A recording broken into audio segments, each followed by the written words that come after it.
भ्रमण जीवन भर करते रहे, कोई लाभ कोई फायदा नहीं है। लोग कहते हैं ना कि हम तीर्थ चले गए तो हमारे सारे पाप कट गए, सारे पाप कट गए, हमें पाप काटने हैं अपने जीवन के तो हम चले तीर्थ। कोई पाप नहीं कटते। जो कर्म किया है उसका फल हमें भुगतना ही पड़ेगा। कहीं पाप नहीं कटते हैं इस प्रकार के स्नान से। इस विषय में एक बड़ी सुंदर सी कहानी है कि एक बार गंगा नदी में लोग डुबकी लगा रहे थे, स्नान कर रहे थे।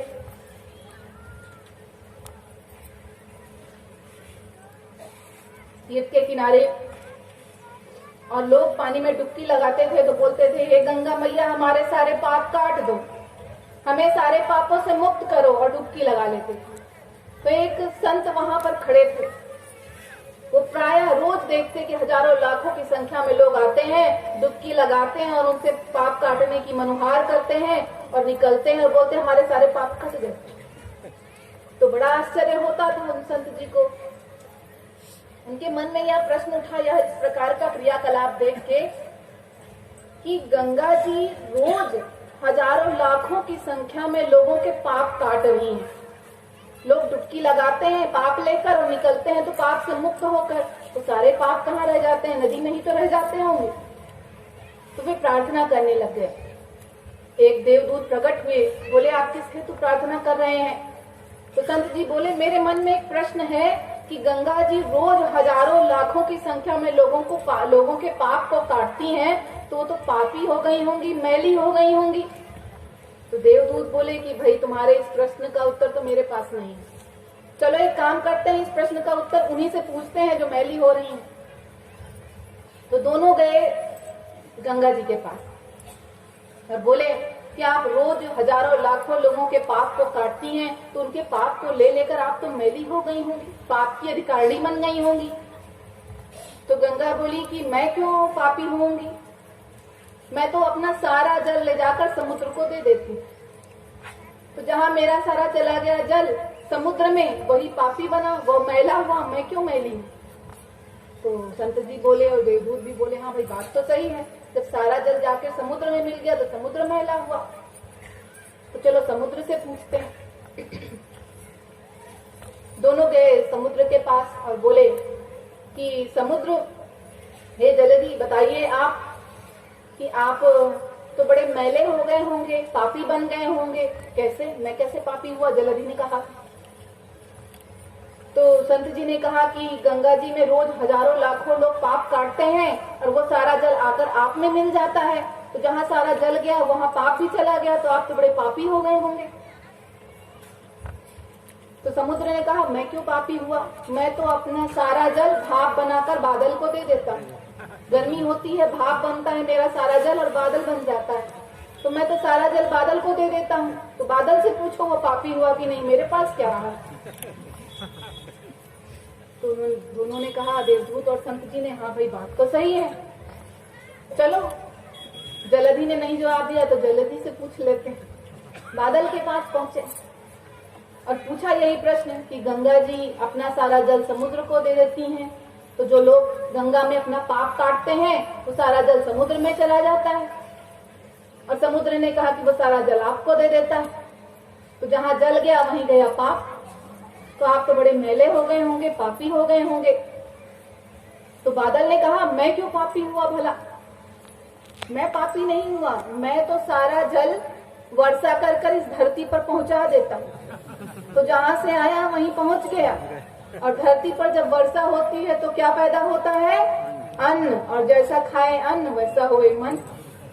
तो पाप कहीं नहीं जाता, कहीं नहीं कटता, सब यहीं रहता है, कहीं नहीं जाता पाप। हम जो कर्म करते हैं उसका फल हमें जरूर मिलेगा। तो जो ज्ञानी हैं, जो विवेकी हैं, जो सच्चे शिष्य हैं, वे अपने सद्गुरु की शरण में जाते हैं और अपने इस मन को जो दूषित है, अपवित्र हुआ है, मैला हुआ है, जो पापी बना हुआ है, उसे ले जाकर सद्गुरु के चरणों में समर्पित कर देता है। क्योंकि उसे पता है कि उसके जीवन का कल्याण इस बाहरी स्नान से नहीं होगा, सदगुरु के ज्ञान से होगा। तो वह सदगुरु की ज्ञान गंगा में अपने इस मन को डुबकी लगवाता है, जिसके फलस्वरूप यह मन निर्मल पावन पवित्र बन जाता है। और जैसे ही यह मन निर्मल पावन पवित्र होता है, जीवात्मा परमात्मा से मिल जाती है, जीवात्मा का कल्याण हो जाता है। तो तीर्थ यह होता है, ऐसा तीर्थ करें, ऐसी पूजा करें, तब जीवन का कल्याण। सतगुरु कबीर साहब का एक बहुत सुंदर पद है इस विषय पर कि तीरथ सबन में पानी है जी, तीरथ सबन में पानी है जी, होवे नहीं कछु नहाए देखो, सकल प्रतिमा जी जड़ है जी, प्रतिमा सकल जी जड़ है जी, बोले नहीं कछु बुलाए देखो, पुराण कुरान सब बात है जी, घट का पर्दा खोल देखो। और अनुभव की बात साहेब कबीर कहे, एक नाम बिना सब खोल देखो।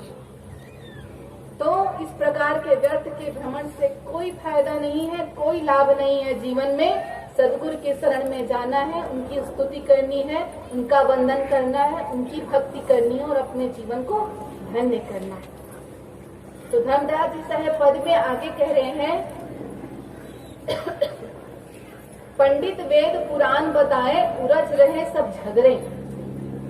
जब मैंने अपने परमात्मा अपने हीरे के बारे में पंडितों से पूछा तो वे उन्हें पोथियों में बताते और आपस में झगड़ते भी हैं। सिर्फ बताते ही नहीं है, झगड़ते भी हैं, लड़ते भी हैं कि परमात्मा का स्वरूप ऐसा है, वैसा है, वैसा है। लड़ते हैं आपस में। 18 पुराण हैं और सभी पुराण अपनी अपनी महिमा का गुणगान बखान करते हैं और अपने अपने देव को सर्वोत्तम बताते हैं। और बेचारे जीव को इस तरह से फंसा देते हैं कि किधर जाए, कौन सा रास्ता सर्वोत्तम है, कौन सा मार्ग उचित है, किस मार्ग पर चलने से जीवन का कल्याण होगा, जीव जीवन भर समझ ही नहीं पाता। इस तरह से उलझा देता है, फंसा देते हैं। तो जिस परमात्मा के नाम पर संसार का सारा झगड़ा मिट जाना चाहिए, उस परमात्मा के नाम पर ये पोथीधारी जीवन में सबसे बड़ा झगड़ा फैला रहे हैं। तो साहेब कह रहे हैं कि पोथी के ज्ञान से परमात्मा नहीं मिलने वाले, परमात्मा मिलेंगे अनुभव ज्ञान से, प्रेम से मिलेंगे। पोथी पढ़ पढ़ जगमुआ पंडित भया न कोय, ढाई आखर प्रेम का पढ़े सो पंडित को। जिसने प्रेम का पाठ पढ़ लिया वही सच्चा ज्ञानी है। पोथियों को पढ़ने वाले, यहाँ से बुद्धि से पढ़ने वालों को जीवन भर पढ़ते देखा, मरघट तक पहुँचते देखा, परमात्मा को प्राप्त करते न देखा। तो ऐसे ज्ञान का क्या लाभ जो सिर्फ यहीं तक रह जाए और ये समाप्त हो जाए तो यहीं चाक में चला भी जाए। प्राप्त ज्ञान उसका करना है जो हमारे जीवन का कल्याण कर सके। तो प्रेम का पाठ पढ़ना है। जिसने प्रेम का पाठ पढ़ा वही संसार में सबसे बड़ा ज्ञानी, वही विद्वान।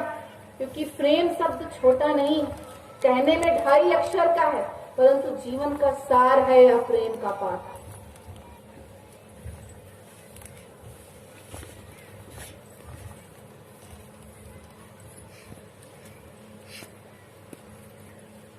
जिसने इस प्रेम का पाठ पढ़ा वही सच्चा ज्ञानी।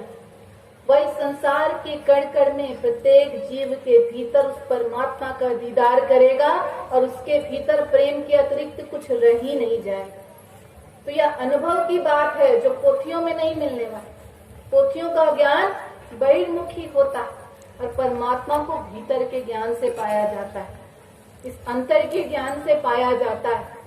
साहेब कहते हैं कि पोथियों में पढ़ा हुआ ज्ञान जो बहिर्मुखी है, इससे परमात्मा कभी नहीं मिलेंगे। जस तू तस को न जान, लोग कहें सब आना ही आ।